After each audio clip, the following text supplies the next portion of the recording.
Hi everyone, it's Rachel Ramey. Welcome to my presentation on my term paper, Oral History, Evaluating Online Tools for Improved Access. So why oral history? Aside from the fact that many of us may find ourselves being in the role of caretaker for such a collection. Oral history fills an important niche in the historical record. It makes the record more diverse. It makes the record more democratic. It includes the voices of non-elites, which over the last 3 or 4 decades has become a really wonderful development in archives. It also has a very wide appeal and possibilities for use.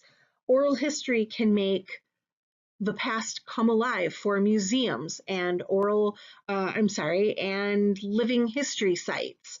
It is interesting to all ages and for many different types of research.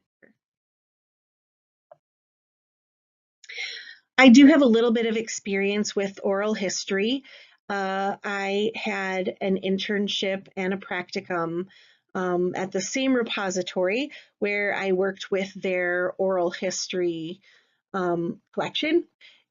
My role was primarily to digitize, transcribe, and sound edit their reel-to-reel and cassette tape-based collection.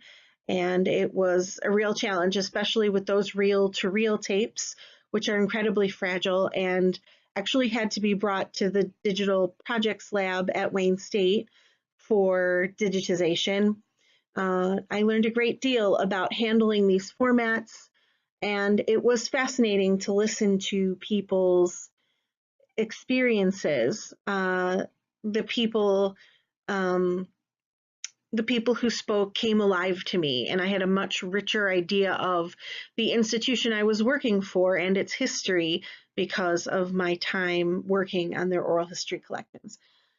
At the same time, I didn't get much exposure to how these transcribed and digitized materials were being made available to people.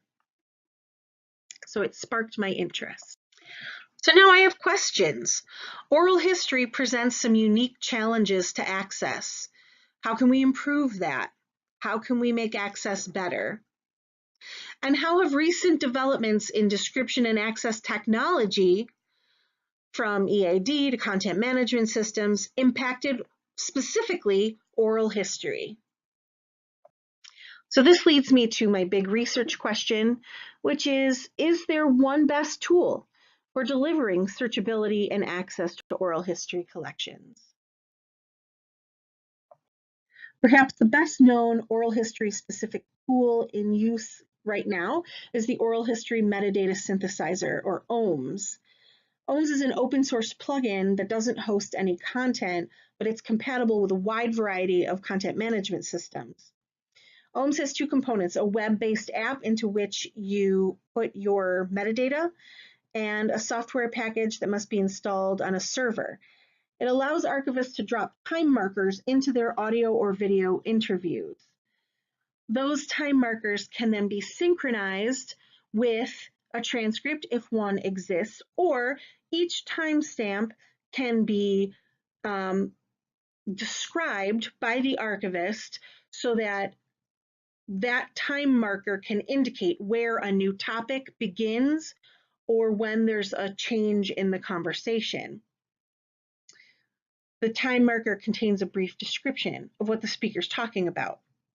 And then the entire interview can be indexed for easy searching and topic location.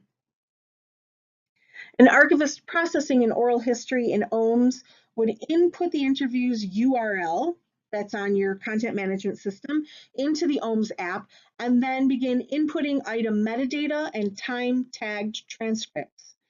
The transcripts can also be time-tagged in the app itself.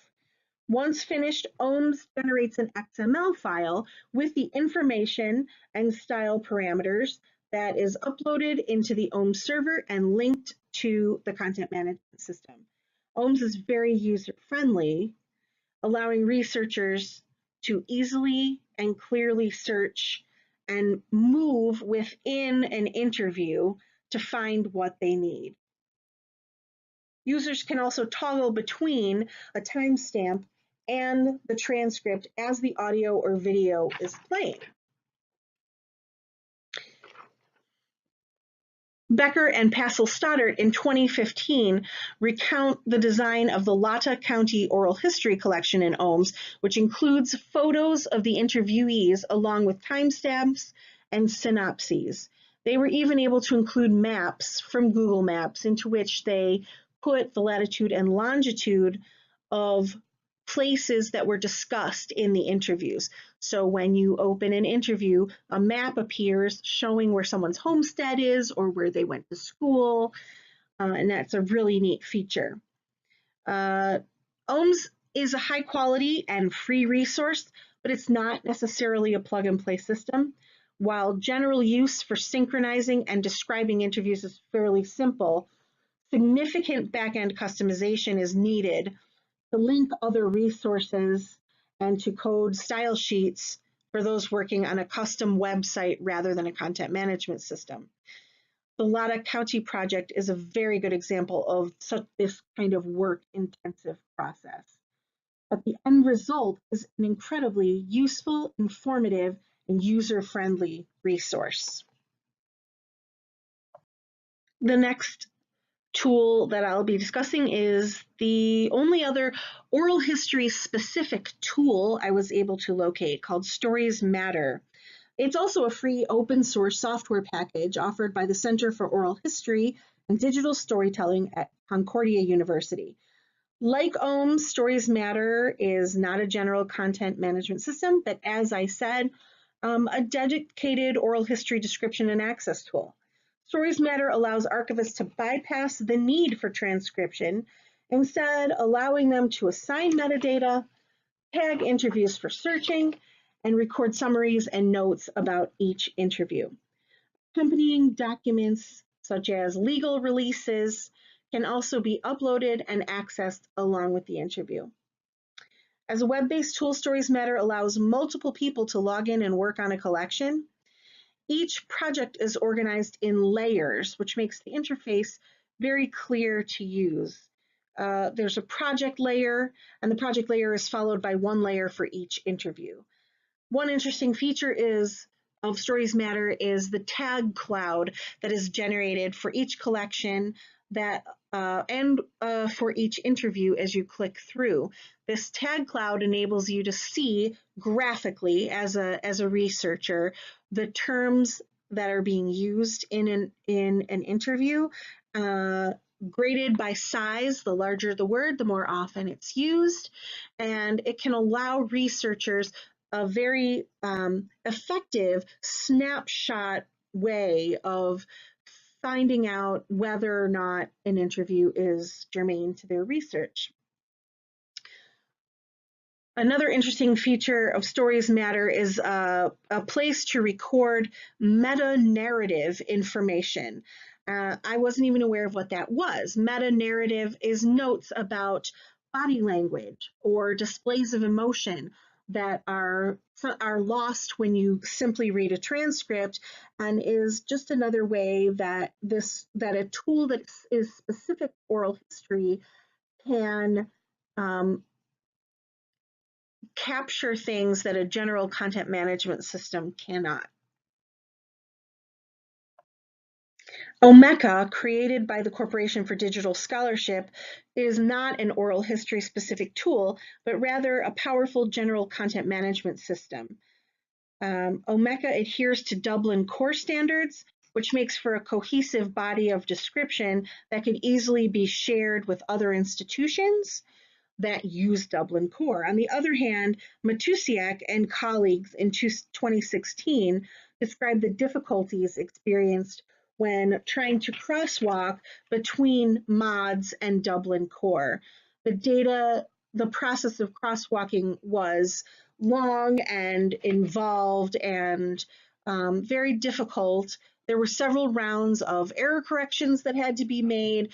The tool itself, the platform itself, Omeka, does not lend itself to this kind of crosswalking.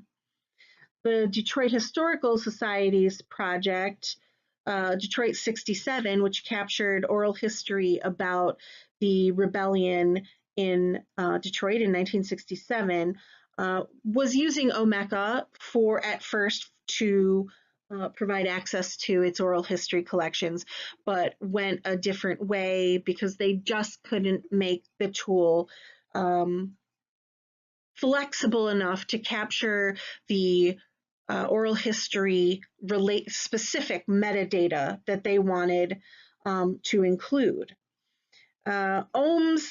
Ironically, OHMS offers specific plugins for Omeka, and I do not know if Detroit 67 staff are aware of that.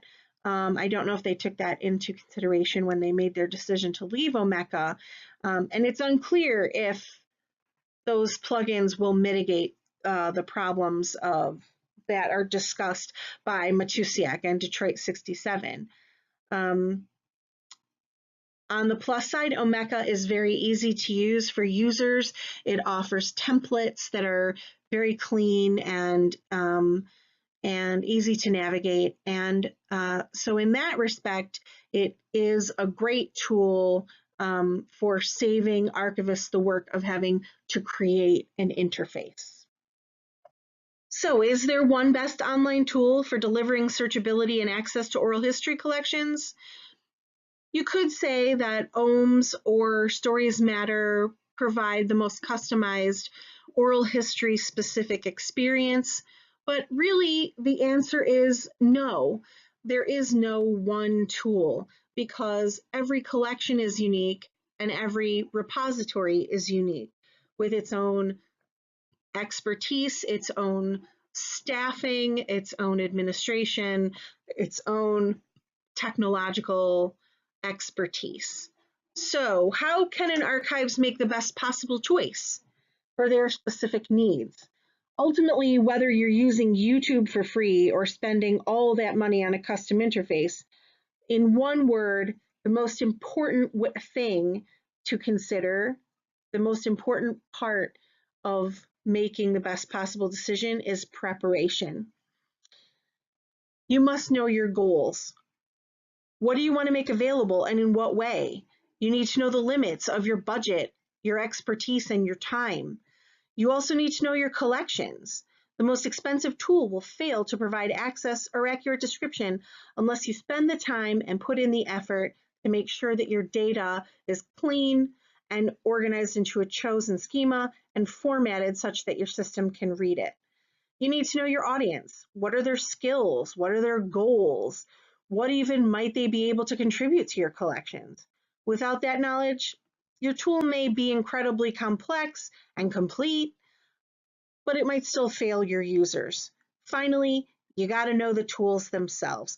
Play in their sandboxes, talk to people on forums, and ask people and try it before you make a commitment. Will this tool meet our goals? Will it be easy for our users to navigate? Does it require more resources or expertise than we have to expend? Every case study I read for this paper indicated that where preparation was inadequate, the results were disappointing. And usually more preparation was required than was initially thought. There's a dizzying array of tools available, very few specifically for oral history, but so many that can be tailored to enhance description and access. With careful planning, one can be found to enhance, if not perfect, your description and access at any price point for your oral history.